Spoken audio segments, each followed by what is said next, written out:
এতিয়াৰে পৰা Dhubri model senior secondary স্কুলতে পাব নীট জেই কোচিঙৰ সুবিধা। আপোনাৰ ল'ৰা ছোৱালীৰ বাবে নীট জেই কোচিঙৰ বাবে আৰু বাহিৰত যাব নালাগে। প্ৰথমবাৰৰ বাবে ধুবুৰী ছিনিয়ৰ মডেল ছেকেণ্ডাৰী স্কুললৈ আহিছে এই সুবিধা। সুদূৰ কোঠাৰ পৰা অভিজ্ঞ শিক্ষকৰ দ্বাৰা ছাত্ৰ ছাত্ৰীক শিক্ষা দিয়া হ'ব। মেট্ৰিক পৰীক্ষাত উত্তীৰ্ণ হোৱাৰ পিছত এইখন স্কুলত ভৰ্তি কৰালে উচ্চতৰ মাধ্যমিকৰ শিক্ষাৰ লগতে নীট জেইৰ সুদক্ষ শিক্ষকৰ দ্বাৰা শিক্ষা দিয়া হ'ব বুলি জানিব পৰা গৈছে। नाम नीतीश भारद्वाज हुआ। आप यहाँ के ट्रेनिंग के लिए है? हम लोग बेसिकली पहले क्या होता था ना, बच्चा लोग 10th किया, उसके बाद 12th करता था, उसके बाद जाके मेडिकल इंजीनियरिंग का तैयारी के लिए सोचता था। लेकिन अभी जो नया फॉर्मेट चल रहा है, इसमें क्या है, 10th पास करने के बाद बच्चों को हम लोग साथ साथ हायर सेकेंडरी का भी और इंटीग्रेटेड कोर्स इसी को बोलते हैं, जिसमें मेडिकल और इंजीनियरिंग ये दोनों का प्रिपरेशन एक साथ करवाते हैं, जिससे उसका टाइम सेव होता है। पहले क्या होता था, पहले बच्चा 10th किया, उसके बाद 12th किया, 12th के बाद प्रिपरेशन के लिए आउट ऑफ स्टेशन गया, तो टाइम बहुत लगता था। लेकिन अभी क्या है कि 10th के साथ साथ ही बच्चा इंटीग्रेटेड कोर्स में नीट और जेई का तैयारी करता है, और जिससे उसका 12th के बाद ही रिजल्ट हो जाता है। यदि किसी बच्चे का नहीं हो पाता है तो नेक्स्ट ईयर वो ड्रॉप आउट लेके रिजल्ट वो कंफर्म कर लेता है। और यहाँ पे ये Dhubri model senior secondary school में सर ने हमें इनवाइट किया कि यहाँ पे भी हम पूरा ये कोचिंग सिस्टम को लाना चाहते हैं। तो मैं इसको क्लियर करना चाहता हूँ, यहाँ पे हम लोग एज ए गाइड करने वाले, यहाँ पे हमारा 4 टीचर, ट्रेन टीचर यहाँ पे आएगा। वो फिजिक्स का एक्सपर्ट होगा, केमिस्ट्री का, मैथ का, बायो का एक्सपर्ट होगा, जो क्लास 9, 10th, 11, 12 ये चारों क्लास को वो लोग मतलब बेसिक भी देता है। 9, 10th में भी थोड़ा थोड़ा बेसिक दे के उसको बच्चों को थोड़ा एक्सपर्टीज बनाता है। और 11, 12th में अभी तो आपका असम में भी हायर सेकेंडरी का जो एग्जाम है वो भी तो 50% ऑब्जेक्टिव को लेके आ गया है। तो हम लोग तो ऑब्जेक्टिव को ही टेक्निक देता है ना बच्चों को, कि कैसे 4 ऑप्शन रहता है, इसको एलिमिनेट करो, तो 2 ऑप्शन एलिमिनेट हो गया तो 2 ऑप्शन बचा। अब इसमें से 2 में से किसी को मतलब स्टिक करना होता है। तो बच्चों का ये ऑब्जेक्टिव टाइप का ही जो पढ़ाई है ना, बेसिकली हम लोग अपना वो इंटीग्रेटेड कोर्स में बच्चों का करवाते हैं। ये अपॉर्चुनिटी यहाँ का स्टूडेंट का मिलेगा या बाहर का कोई आएगा 10th क्लास को कंप्लीट करके? नहीं, ये धुबरी के एरिया में जितना भी बच्चा अभी 10th का एग्जाम दिए हैं वो सारे बच्चे ये कोर्स कर सकते हैं यहाँ पे। क्लास 9, 10 का स्टूडेंट उसको बेसिक इंफॉर्मेशन दे जाएगा। हाँ, यहाँ तो हाई सेकेंडरी है ये ना, नहीं तो यहाँ 9, तो 10 का स्टूडेंट कैसे करके आ गया यहाँ? जैसे सर ने बोला है कि हम लोग इस सेशन में 9, 10th और 11, 12th मतलब ये चारों रखेंगे। और सर ये जो है ना, अब सभी स्कूल को धीरे धीरे लाना पड़ेगा, क्योंकि न्यू एजुकेशन पॉलिसी में 9, 10th, 11, 12th ये सेमेस्टर वाइज होने वाला है। और इसके पीछे जो है वो मतलब प्राइमरी सेक्शन और वो मिडिल क्लास में आएगा। लेकिन 9, 10th, 11, 12th का ये चारों फॉर्मेट न्यू एजुकेशन पॉलिसी में एक साथ करेगा। इसीलिए हम लोग 9 से ही मतलब बच्चों को तैयारी करवाना शुरू किया है। और 9th में थोड़ा थोड़ा बेसिक बच्चों को बता देता हूँ, जिससे ओलंपियाड वगैरह अभी ऑल ओवर इंडिया में ओलंपियाड चलता है, इंटरनेशनल ओलंपियाड चलता है। पहले स्टेट होता है, डिस्ट्रिक्ट होता है, स्टेट होता है, फिर नेशनल, फिर इंटरनेशनल। तो ओलंपियाड से क्या होता है ना कि बच्चों को थोड़ा थोड़ा टेक्निक आता है। ऐसा नहीं कि अभी बच्चा बहुत बड़ा बोनाफाइड बन जाएगा 2 दिन में वो आईएएस बन जाएगा, ऐसा नहीं होता है।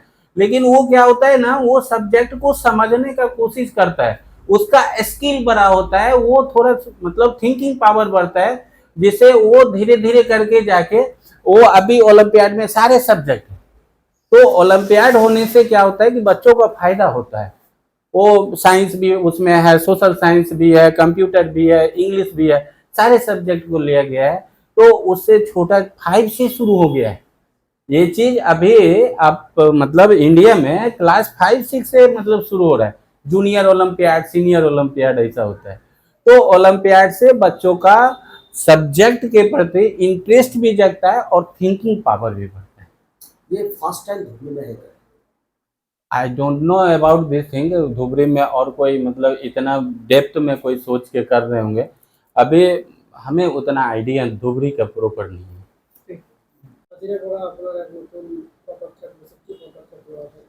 আমি কোটাৰ পৰা আমাৰ হায়াৰ ছেকেণ্ডাৰী ফাৰ্ষ্ট ইয়াৰ আৰু ছেকেণ্ড ইয়াৰ একচুৱেলি হৈছে কোটাৰ পৰা আমি এক্সপাৰ্ট টিচাৰ আনিছোঁ ইণ্টিগ্ৰেটেড কোৰ্চ কৰাৰ কাৰণে। কাৰণ ইয়াতে এই অভাৱটো আমি বহুত দিনৰ পৰা অনুভৱ কৰি আছোঁ যে ইয়াতে মেধাৱী ল'ৰাবিলাকে মানে মেট্ৰিক পাছ কৰাৰ পিছত বিশেষকৈ সিহঁতে ভাল স্কুল বিচাৰি বিভিন্ন ঠাইত দৌৰি ফুৰে, যেনেকুৱা হোজাইত যায়, গুৱাহাটীত যায়, ৰাজস্থানৰ কোটালৈকে যায়। তাৰপিছত তাত গৈ বহুত হেৰেছমেণ্ট হৈ যায় যে বহুত টকা পইচা খৰচ কৰি তাৰ পৰা উভতি আহিব লগা হয়, কাৰণ তেনেকুৱা পৰিৱেশত সিহঁতে এডজাষ্ট কৰিব নোৱাৰে। যাৰ কাৰণে হৈছে বহুত টকা খৰচ কৰাৰ পিছত সফলতা অৰ্জনৰ যিটো পৰিসংখ্যা সেইটো বহুত কম। সেইকাৰণে আমি এইবিলাক অসুবিধাৰ কথা ভাবি ধুবুৰী ভোলানাথ মহাবিদ্যালয়ৰ কেইজনমান অৱসৰপ্ৰাপ্ত শিক্ষকে আমি 2016 চনৰ পৰা এই কথাটো উপলব্ধি কৰি আমি 2022ত আমি ধুবুৰী মডেল ছিনিয়ৰ ছেকেণ্ডাৰী স্কুলখন গঠন কৰোঁ।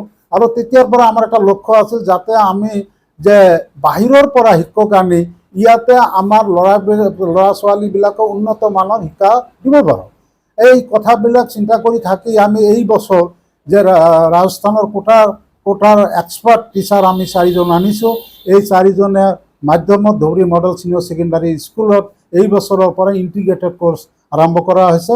ক্লাছ 9ৰ পৰা 12লৈকে ইহঁতে জড়িত থাকে এই ল'ৰাবিলাকৰ সাধাৰণ যিটো পাঠ্যক্ৰম তাৰ লগতে মেডিকেল ইঞ্জিনিয়াৰিং ক্ষেত্ৰত অৰ্থাৎ নিট JEE অলিম্পিয়াডৰ যিটো 10 মানে কোচিং এইটো লগে লগে চলাই থাকিব, যাতে ল'ৰাজনে 12 কমপ্লিট কৰাৰ পিছত ডাইৰেক্ট মেডিকেল এণ্ট্ৰেন্স গৈ সফলতা অৰ্জন কৰিব পাৰে।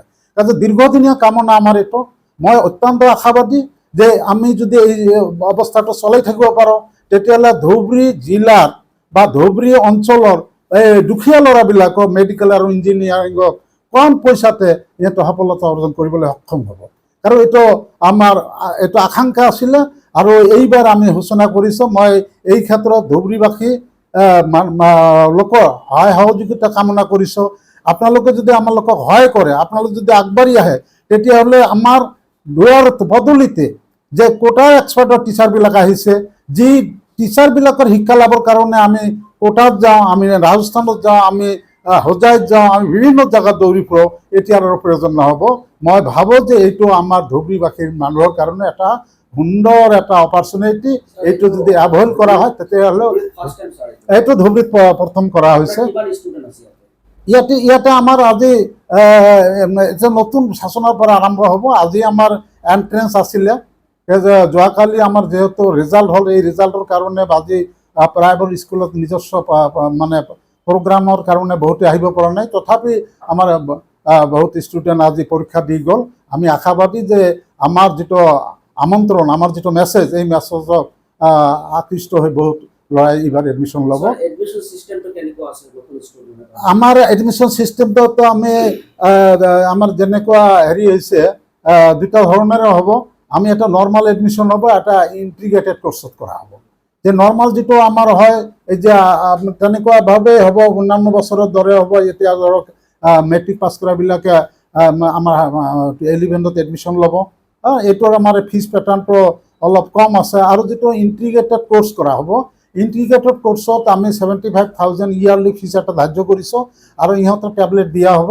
কাৰণ ইণ্টিগ্ৰেটেড কোৰ্চত স্পেচিয়েল এটা এটেনশ্যন দিয়া হ'ব। ইহঁতে মেডিকেল আৰু ইঞ্জিনিয়াৰিঙক মানে সমান্তৰালভাৱে ইহঁতক এই টিচিংটো দিয়া হ'ব। আৰু নৰ্মেল যিটো কোৰ্চ আছে, এই টিচাৰবিলাকে নৰ্মেল কোৰ্চতো ইহঁতক পঢ়াব। কাজে দুটা পেটাৰ্ণতে আমাৰ পাঠ্যক্ৰম চলিব।